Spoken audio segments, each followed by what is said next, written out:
आज हम आपको सुनाने जा रहे हैं एक ऐसी घटना जो न केवल हैरान करने वाली है बल्कि एक महिला की हिम्मत, धैर्य और सच्चाई की ताकत को बयां करती है।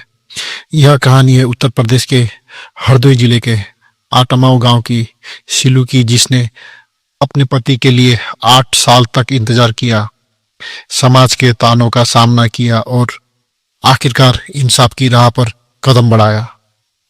तो आइए इस दिलचस्प और भावनात्मक कहानी को विस्तार से जानते हैं। कहानी शुरू होती है 28 अप्रैल 2017 से, जब हरदोई के आटमाओ गांव में जितेंद्र उर्फ बबलू और शीलू की शादी धूमधाम से हुई थी। जितेंद्र एक औद्योगिक फैक्ट्री में मास्टर कटिंग का काम करता था। मुरारनगर की रहने वाली शीलू के साथ उसका रिश्ता तय हुआ और दोनों परिवार ने मिलकर रस्म रिवाजों के साथ शादी की तैयारी की। बारात गई, दुल्हन विदा हुई और सब कुछ एक परफेक्ट कहानी की तरह चल रहा था। शीलू अपने ससुराल में खुशी खुशी रहने लगी, लेकिन दोस्तों, जिंदगी की किताब में हर पन्ना खुशहाल नहीं होता। शादी की कुछ महीने बाद मई, जून, जुलाई बीत गए, लेकिन नवंबर 2017 में एक दिन यानी 13 नवंबर 2017 को जितेंद्र और शीलू के बीच एक बड़ा झगड़ा हो गया। यह कोई छोटा मोटा मनमुटाव नहीं था।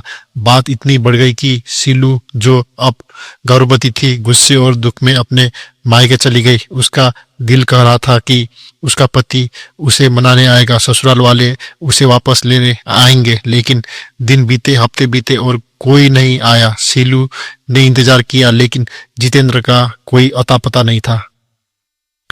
इसके साथ शीलू ने एक बेटे को जन्म दिया। उसने सोचा अब तो ससुराल वाले आएंगे, लेकिन फिर भी कोई खबर नहीं आई।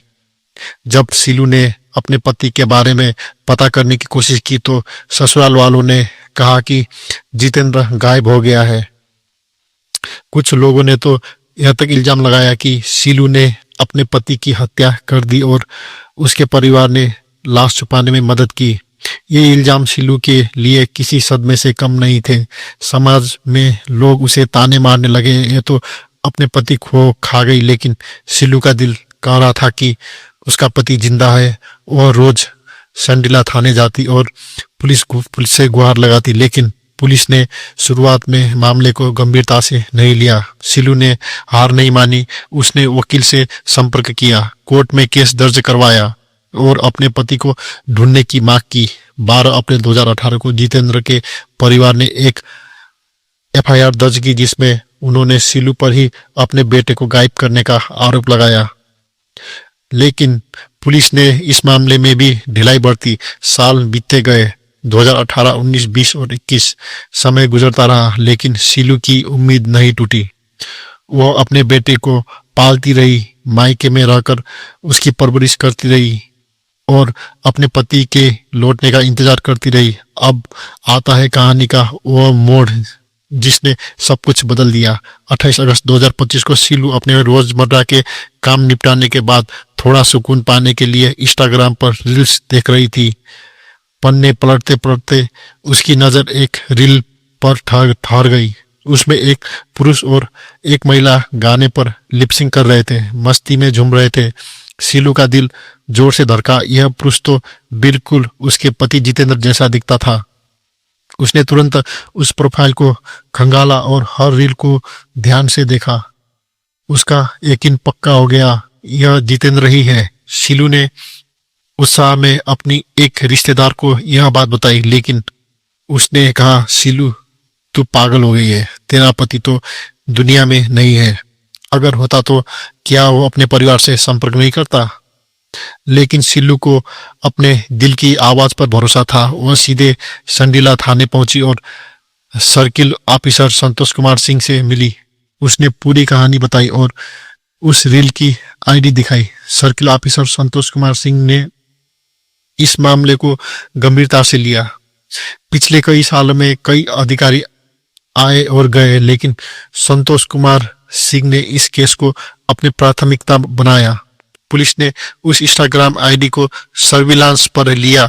जांच में पता चला कि वह आईडी पंजाब के लुधियाना से ऑपरेट हो रही थी और हरदोई से 700 किलोमीटर दूर पुलिस की एक टीम तुरंत लुधियाना रवाना हुई। कड़ी मेहनत और सर्विलांस की मदद से आखिरकार उस व्यक्ति को पकड़ लिया गया। जब उससे पूछताछ हुई तो उसने अपना नाम जितेंद्र उर्फ बबलू बताया। उसने कबूल किया कि वह वही जितेंद्र है जो 8 साल पहले गायब हो गया था।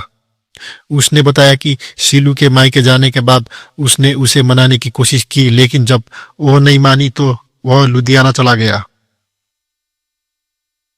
वहां उसने दूसरी महिला से शादी कर ली। इतना ही नहीं, वो अपनी नई पत्नी के साथ इंस्टाग्राम पर रील्स बनाकर मजे कर रहा था, बिना यह सोचे कि एक दिन उसकी पत्नी उसे ढूंढ लेगी।